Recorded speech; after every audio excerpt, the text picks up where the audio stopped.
So this is the beginning of what we call Passion Week, or on the Christian calendar, it is the week leading up to our celebration of Easter.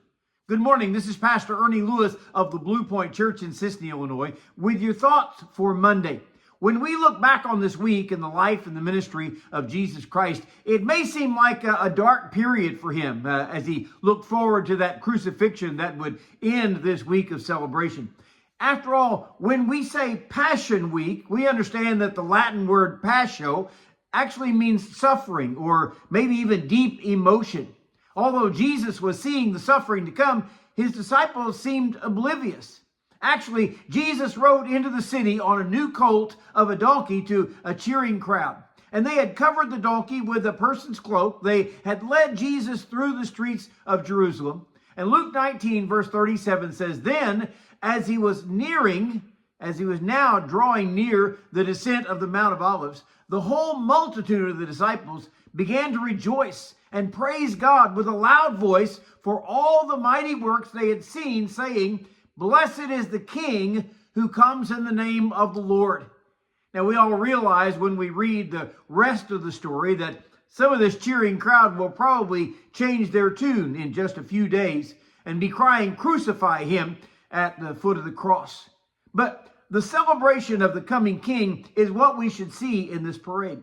The Romans wouldn't understand, since their victorious parades would be led by an army commander, some general, or maybe even a king riding a white horse, maybe even a golden overlaid chariot. And they would be leading a parade of prisoners and probably carrying some of the spoil of their victories. But Jesus was not leading an earthly kingdom full of citizens of some country.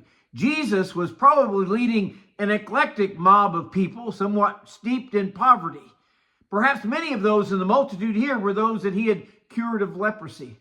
Perhaps some he had healed of a palsy or given them their sight after suffering blindness for a lifetime. Maybe some of these people had been released from demon possession. And the Bible tells us that they began to rejoice and praise God with a loud voice. Now that brought the attention of many in Jerusalem. The Jewish leaders complained that they were going to be too loud. They were going to cause trouble from the Roman soldiers.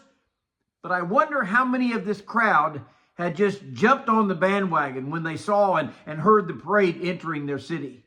You see, my major point in this story is that the crowds praised him for all he had done. Surely we today can look at our lives, maybe even the lives around us, and see all the things that Jesus has done for us. Even just considering the history of this week and seeing the Son of God dying for the sins of men on that cross. We should be in that parade. We should be one of those who cry out about Jesus. Jesus said, if we were to silence his followers, then the rocks would have to cry out. We should be praising the Lord today as we look to the celebration of Easter. This is the Passion Week, and we should have a passion, a deep emotion about it. They cried out, "Blessed is the King who comes in the name of the Lord." If he is the King of my heart and my life, then I should be praising him today, just like these people in Luke 19. And we should not let anyone silence us when we glorify and magnify our King Jesus.